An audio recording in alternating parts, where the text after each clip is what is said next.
Pasien sudah sadarkan diri. Arumi dan Ryan mengganti sandal dan mengenakan jubah berwarna hijau yang dikhususkan untuk masuk ke ruang ICU. Setelah semuanya siap, barulah mereka masuk ke dalam ruangan. Dokter Samuel sebagai dokter penanggung jawab dan satu orang perawat mengekori di belakang. Saat pintu ruangan terbuka, kesunyian menyambut kedatangan Arumi. Udara dingin bersumber dari pendingin ruangan atau AC langsung menghembus. Menerpa tengkuk wanita itu menusuk hingga menembus tulang sumsum yang terdalam. Suara monitor begitu jelas terdengar bagi alunan musik relaksasi yang sering Arumi dengarkan saat ia melakukan meditasi di atas karpet yoga. Berbagai selang menempel di tubuh Mahesa, seperti alat bantu pernapasan, selang makanan yang dimasukkan melalui hidung, selang kateter, dan tak selang infus yang menancap di punggung tangan. Langkah kaki terhenti kala melihat pemandangan di depan sana. Hati Arumi mencelos begitu saja. Tubuh kekar dan atletis dengan otot lihat di mana-mana, kini tak terlihat lagi. Bobot tubuh Mahesa turun drastis, hanya menyisakan tulang yang dibalut daging seadanya.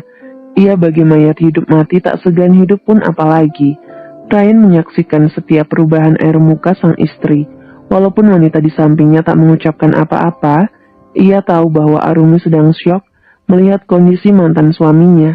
Sorot mata itu memancarkan arti yang tak bisa diartikan. Entah mengapa tiba-tiba saja tubuh Ryan terasa panas. Pendingin ruangan tak mampu memadamkan kobaran api cemburu dalam diri pria itu. Rupanya ia tengah cemburu kala menyaksikan bagaimana cara Arumi memandang Mahesa. Sialan, kenapa aku bisa cemburu di saat seperti ini? Rutuk Ryan dalam hati. Seharusnya tidak boleh cemburu. Istrimu itu hanya berniat membantu saja. Tak ada niat untuk rujuk kembali dengan pria itu. Ryan mencoba meyakinkan diri kalau Arumi tidak mungkin menjalin hubungan lagi dengan Mahesa. Tidak ingin rumah tangganya hancur karena cemburu buta, Ryan mengenyahkan pikiran negatif itu dari dalam otaknya, menggelengkan kepala agar dapat berpikir jernih kembali. Segera temui mantan suamimu, bantu dia agar segera sadar dari koma. Berucap lirih di telinga Arumi, walaupun rasa cemburu masih bergelayut manja di hati. Tetapi ia mencoba bersikap profesional. Arumi yang sempat termangu beberapa saat kembali tersadar ketika mendengar suara magnetis itu. Ia mendongakkan kepala menatap wajah tampan pria yang teramat dicintainya. Baik Hani, doakan aku semoga usaha kita tidak sia-sia. Ryan menganggukkan kepala sebagai jawaban. Arumi menghampiri ranjang tempat Mahesa terbaring. Wajah tampan mantan suaminya itu terlihat lebih pucat bagi mayat hidup. Luka jahitan bekas membekas di bagian pelipis. Perasaan Arumi benar-benar kacau, menyaksikan dengan mata dan kepalanya sendiri bagaimana balasan dari Tuhan kepada pria yang dulu pernah berselingkuh sedangkan di antara mereka masih terjalin ikatan pernikahan yang sah di mata agama dan negara. Ryan menarik kursi bundar, lalu membantu Arumi duduk di samping ranjang.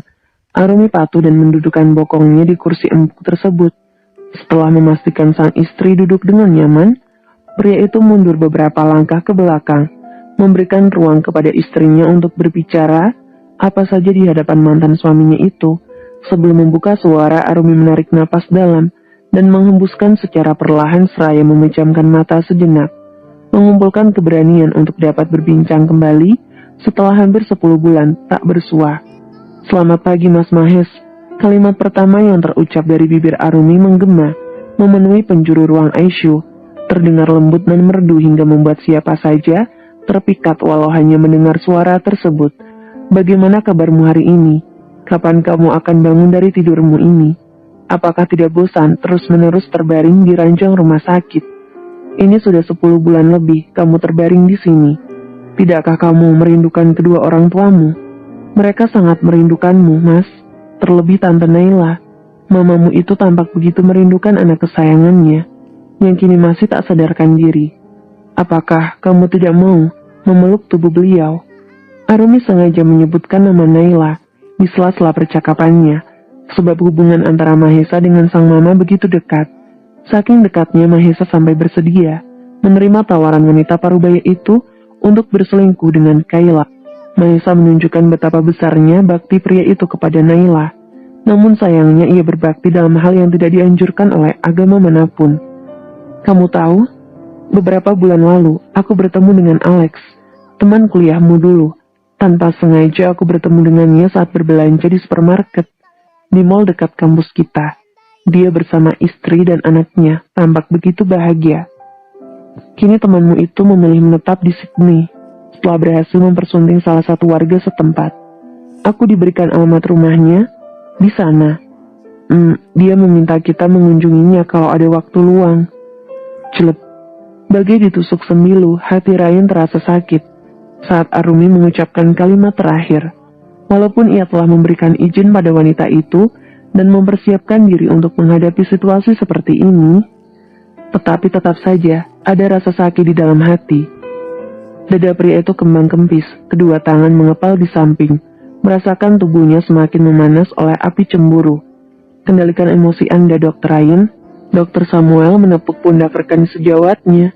Ia tahu betul bagaimana rasanya melihat orang yang dicintai berdekatan dengan seorang pria lain, sedangkan di antara mereka pernah terjalin sebuah hubungan pernikahan, di mana keduanya pernah saling menyayangi, mengasihi, dan saling mencintai.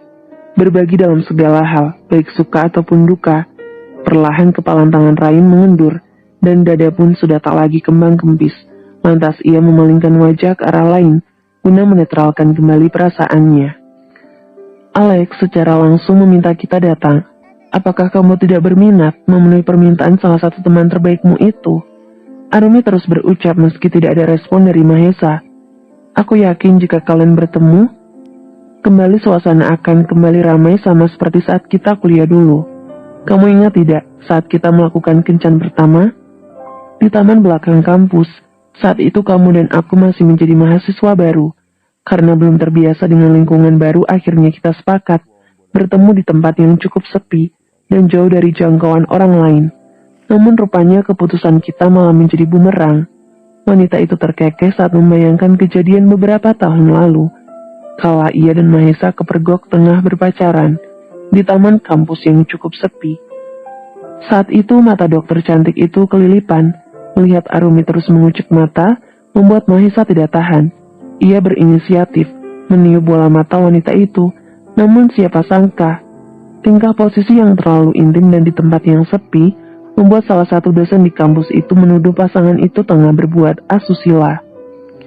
"Hei, apa yang kalian lakukan?" seru salah satu dosen berbadan tambun. Pria berusia sekitar 35 tahun tanpa sengaja memergoki Arumi dan Mahesa yang tengah mojok berduaan di tempat sepi. Mahesa mencondongkan wajah ke depan wajah Arumi, hingga tak ada jarak di antara mereka. Posisi duduk membelakangi dosen pria sehingga dari belakang, tampak sepasang kekasih itu tengah berciuman. Padahal sebetulnya, dua sejoli yang sedang dimabuk cinta tak melakukan perbuatan asusila di depan umum. Refleks Arumi dan Mahesa menoleh ke belakang. Dua muda-mudi itu tampak terkejut melihat dosen berbadan tambun sedang berdiri dan menghunuskan tatapan tajam kepada mereka. Pak Suryo, ucap Mahesa gugup. Dosen pria berusia 35 tahun itu merupakan dosen di fakultas tempat Mahesa menimba ilmu. Sama seperti Mahesa, Pak Suryo pun semakin dibuat terkejut saat mengetahui bahwa salah satu mahasiswa kesayangannya tengah berduaan dengan mahasiswa kedokteran di kampus tersebut. "Kalian sedang apa di sini?" Pak Suryo menaikkan nada bicaranya dengan bola mata melotot, seolah hendak copot dari tempatnya. Tak menyangka jika mahasiswa yang ada di hadapannya merupakan satu dari sekian banyak mahasiswa kesayangannya di Fakultas Bisnis Ekonomi. "Kak, kami hanya sedang berbincang saja, Pak," jawab Mahesa seraya bangkit dari bangku panjang terbuat dari kayu. "Berbincang atau kalian sedang berbuat asusila di tempat sepi?" Pak Surya menatap Mahesa dan Arumi secara bergantian. Sorot mata tajam mampu membuat nyali Arumi remaja menciut. Dengan gerakan cepat Mahesa melambaikan tangan ke depan. "Bapak salah sangka, kami tidak melakukan apapun, sungguh." Akan tetapi Pak Suryo tak percaya dengan penuturan Mahesa. Hingga akhirnya dua sejoli itu diminta datang ke ruangan untuk diinterogasi. Kedua orang tua dari pihak Arumi dan Mahesa dipanggil ke kampus. Sejak saat itu, image Arumi di mata Naila semakin buruk, karena dianggap sebagai gadis nakal yang tak tahu diri. Namun kenangan itu malah menjadi kisah menggelikan yang selalu dikenang oleh Mahesa dan Arumi. Terlebih saat mereka tanpa sengaja bertemu dengan Pak Suryo. Perut terasa menggelitik jika ingat kejadian itu. Bangunlah Mas, semua orang di dekatmu sangat merindukanmu. Mereka menunggu dengan penuh pengharapan. Arumi menghela napas kasar. Untuk kesekian kali pria di hadapannya sama sekali tak memberikan respon apapun, hingga membuat wanita itu lelah karena emosinya terkoyak kembali, hingga akhirnya Arumi memutuskan bangkit dari kursi, dan tubuhnya sudah tak sanggup lagi berada di ruangan itu. Ryan dengan sigap melangkah perlahan mendekati sang istri. "Aku lelah Mas, tubuhku ingin istirahat," ucap Arumi, seraya mengusut sisa cairan yang mengambang di sudut mata. Dokter Samuel dan satu orang perawat tak bisa memaksa. Jikalau Arumi ingin mengakhiri sesi terapi kali ini, terlebih kondisi wanita itu tengah hamil, akan sangat egois bila memaksanya untuk tetap berada di ruangan tersebut. Baiklah, sesi kali ini cukup sampai di sini. Kita agendakan lagi pertemuan selanjutnya. Lantas Ryan dan Arumi melangkah menuju pintu untuk mengganti pakaian sebelum menemui Firdaus. Saat Ryan hendak meraih handle pintu, terdengar suara lirih, terdengar menggema memenuhi ruangan. "Arumi." Satu kalimat itu mampu membuat semua orang yang ada di dalam ruangan refleks menoleh ke sumber suara. Gerakan tangan halus terlihat di depan sana. "Dokter, pasien sudah sadarkan diri, Ju. Kembalilah, Mas." Padang rumput hijau luas membentang di depan sana. Puluhan pohon akasia menjulang tinggi ke atas. Beberapa rusa berlarian ke sana kemari, saling berlomba menuju sumber makanan mereka. Angkasa teduh, awan ungu muda berpadu dengan semburat biru. Seorang pria berpakaian serba putih duduk di atas batu besar di bawah pohon akasia, termenung seraya memandangi keindahan alam yang begitu luas terbentang. Sejauh mata memandang, hanya ada keindahan yang membuat pria itu begitu damai. Di saat ia tengah termenung, sosok wanita cantik dengan rambut panjang hitam tergerai berjalan ke tengah padang rumput. Wanita cantik itu sedang bermain bersama 3 orang anak kecil. 2 anak kecil berjenis kelamin laki-laki dan 1 lagi berjenis kelamin perempuan. Mereka tampak bahagia, bermain bersama beberapa kupu-kupu yang kebetulan sedang hinggap di kuncup bunga bermekaran. Bunda lihat," seru gadis kecil itu, seraya menunjuk bagian atas kepala salah satu kakak lelakinya yang dihinggapi kupu-kupu. Gadis kecil itu tertawa, seraya melompat-lompat di antara kedua kakak lakinya. Binar matanya langsung memancar terang, namun seluruh wajahnya tertutupi oleh sinar yang sangat menyilaukan. Wanita cantik dalam balutan dress panjang berwarna putih dengan headpiece bunga tersenyum hangat ke arah gadis kecil itu, lalu mengikuti kemana arah jemari kecil itu menunjuk. Angin berhembus, menerbangkan sebagian rambut panjang sang wanita. Jemari lentik menyelipkan anak rambut yang menutupi sebagian wajah. Angin kencang itu menyingkirkan awan terang yang menutupi wajah sang wanita. Perlahan awan putih itu mulai menipis, hingga terlihat jelas siapa gerangan wanita cantik yang tengah bermain bersama ketiga anak kecil berusia sekitar 4 tahun. Arumi, mata melebar sempurna, kala menyadari bahwa wanita di depan sana adalah wanita yang sangat ia cintai di dunia ini. Merasa namanya dipanggil, tentu saja Arumi menoleh. Ia memandangi sosok pria bertubuh tegap dan rupawan di hadapannya. Begitupun dengan sang lelaki. Ia membalas tatapan wanita di depan sana dengan sorot penuh kerinduan. Detik berikutnya pria itu tersenyum manis, karena setelah sekian lama dapat bertemu kembali dengan sang pujian hati. Mahesa turun dari batu yang ia duduki, melangkah dengan penuh percaya diri mendekati Arumi, terus mengelum senyum tiada henti. "Sayang, akhirnya aku berjumpa denganmu lagi." Mahesa maju beberapa langkah, lalu mengulurkan tangan ke depan, meraih tubuh Arumi dan membawa wanita itu dalam pelukan. Memeluk erat wanita itu untuk mengobati kerinduan yang selama ini ia pendam. Pria itu dapat mencium kembali aroma parfum yang menjadi favoritnya. Aroma vanila yang mampu membuatnya tergila-gila, hingga rela mengorbankan segalanya, termasuk orang tua yang begitu ia cintai, dan harta kekayaan yang melimpah ruah demi bisa hidup bersama dengan pujaan hati.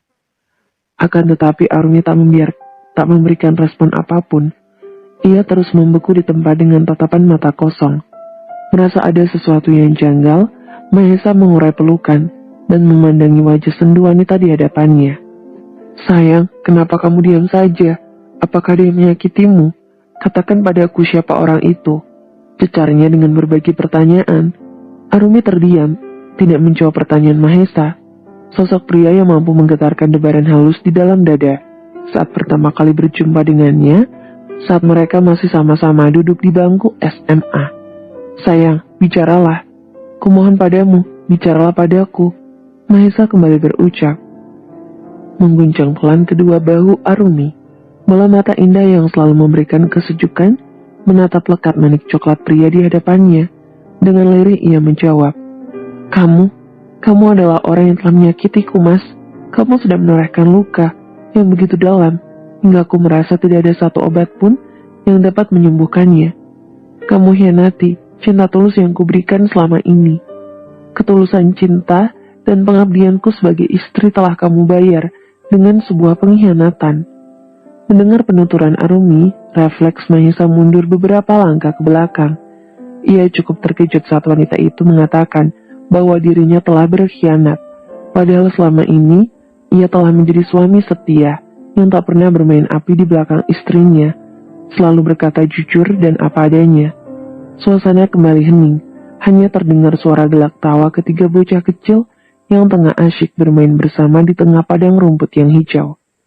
Mahesa memperhatikan wajah Arumi dengan seksama, mencari kebenaran dari setiap untayan kalimat yang terucap dari bibir Anum itu. Tidak ada sedikit pun semburat kebohongan terdapat di bola mata indah tersebut. Mungkinkah ia memang telah melakukan sebuah pengkhianatan selama mereka hidup bersama? Bagaimana bisa? Bukankah selama ini rumah tangga mereka harmonis? Tidak ada ujian yang dapat menggoyahkan kekuatan cinta di antara keduanya. Lantas mengapa Arumi berkata jikalau ia telah berkhianat? Sejuta pertanyaan hadir dalam benak pria itu. Pengkhianatan, berkhianat.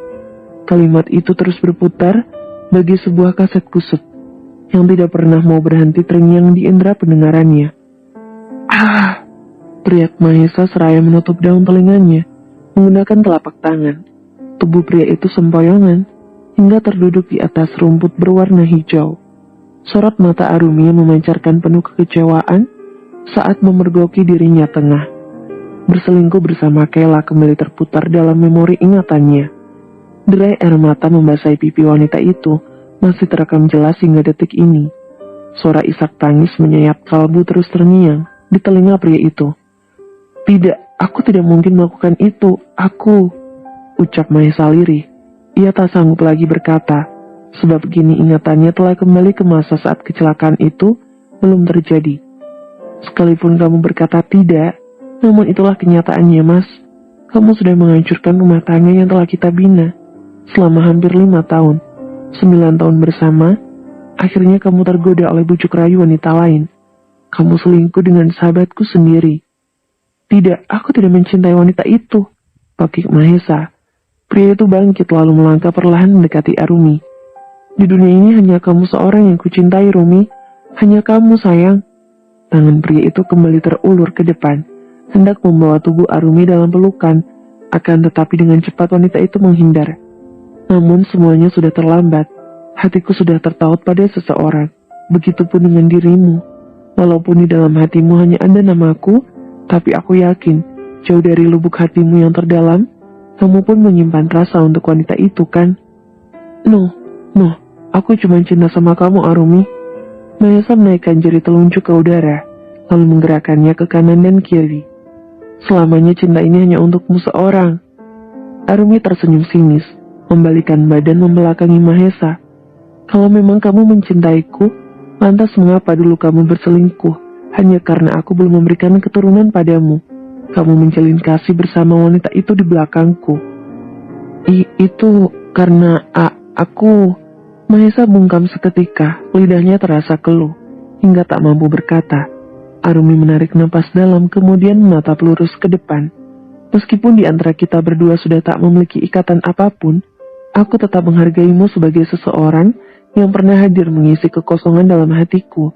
Wanita itu menjeda kalimatnya, seraya memejamkan mata. Kembalilah mas, di depan sana banyak orang-orang yang menunggumu.